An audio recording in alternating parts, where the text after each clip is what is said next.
नमस्कार, विमल गायकवाड किचनमध्ये सर्वांचं स्वागत आहे।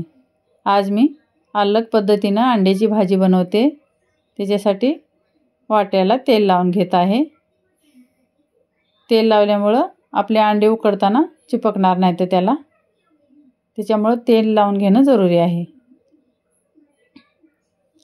असे मी 6 वाट्याला तेल लावून घेतलेलं आहे। एक एक करून अंडे फोडून घेते मी। आता सारे अंडे आपल्याला फोडून घ्यायचे आहेत।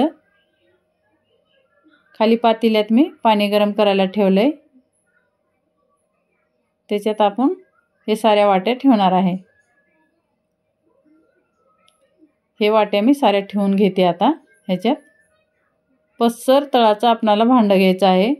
साऱ्या वाट्या त्याच्यात बसायला पाहिजे। थोडा थोडा अंतर ठेवून साऱ्या वाट्या ह्याच्यात ठेवून घेऊया। ठेवून ह्याच्यावर नमक ही फिरवायचं आहे। तुम्ही पातेल्यात ठेवल्यानंतर नमक फिरवा किंवा बाहेरही फिरवा, नमक फिरवून घ्यायला पाहिजे। नमक अंड्यात जायला पाहिजे। ह्याच्यात थोडं ह्या पाण्यात काही खटास टाकलं तर आपलं पातेलं काळं होणार नाही, त्याच्यासाठी मी अर्धा लिंबू टाकणार आहे ह्याच्यात।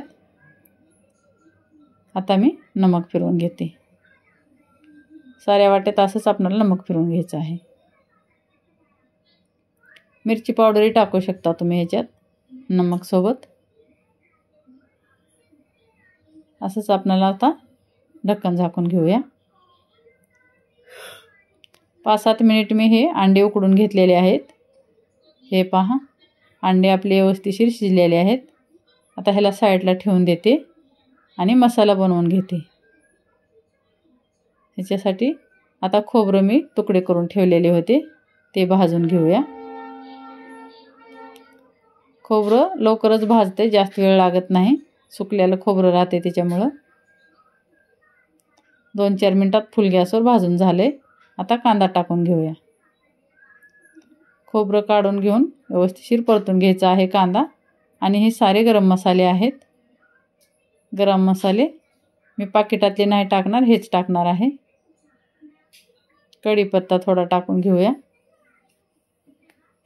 मीडियम साईजचे 2 टमाटे घेतल्यात ग्रेव्ही बनवण्यासाठी। असेच आपण दोन्ही टमाटे कापून घेऊया। अर्धा चम्मच नमक टाकलं तर लवकर टमाटर सॉफ्ट होते, त्याच्यासाठी नमक टाकणं जरुरी आहे इथं। खोबरं थंड झालेलं आहे। आता मी ह्याला बंद चालू करून पिसून घेते।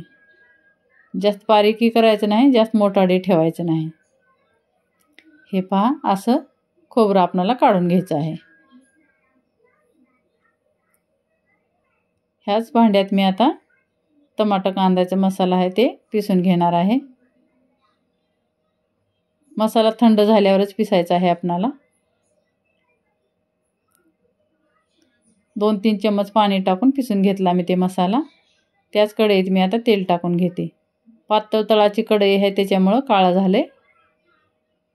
हे बघा, बिलकुल खाली चिपकत नाही वाटीला। सारे अंडे टाकून घेतले तर मी एक वेळेसच आपल्याला परतून घ्यायचं आहे अंडे। जास्त वेळेस उलटी पलटी नाही करायचं। उलटी पलटी लवकर केलं तर त्याला फीस जास्त सुटल्यासारखं होते, त्याच्यामुळं एक वेळेसच परतून घ्यायचं आणि काढून घ्यायचं। आपले अंडे शिजलेले आहेत त्याच्यामुळं थोडासा हलका कलर येऊ द्यायचा आणि काढून घ्यायचं। सारे अंडे मी असेच काढून घेते आणि आपला पिसलेला मसाला आहे ते त्याच्यात टाकून परतून घेणार आहे। हे मसाला व्यवस्थित तेल सुटीपर्यंत आपल्याला परतून घ्यायचं आहे।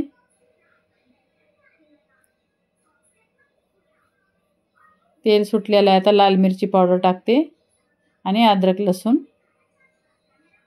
व्यवस्थित परतून घ्यायचं ह्यालाही। हे खोबरं आपण पिसून घेतलेलं आहे, तेही मिक्स करून घेऊया। हे आमचा साठवणीचा मसाला आहे, कांदा लसूण मसाला। ते टाकले 1 चम्मच आणि गरम पाणी टाकून घेते 1 वाटीवर। 1-1.5 वाटी आपल्याला रस्सा बनवायचा आहे। पाणी टाकून घेतले। हे तळून घेतलेले अंडे टाकून घेते मी। आपली ग्रेव्ही खूप छान बनली आहे आता. जास्त पातळही नाही आणि जास्त घट्टही नाही. तुम्ही चपातीसोबत, चावलसोबत, भाकरीसोबत कशासोबतही खाऊ शकता. तांदळाच्या भाकरीसोबत. आता 2-4 मिनिटासाठी असं झाकण झाकून आपण शिजवून घेऊया मिडियम गॅसवर. 2-4 मिनिटाच्या नंतर आपली भाजी व्यवस्थित बनून तयार आहे. एक वेळेस मिक्स करूया आणि धनिया पत्ता टाकून घेते मी. आता सर्व करून घेऊया भाजी. खूप छान बनली आहे भाजी. एक वेळेस नक्की करून बघा. प्लेट बनवूया आता.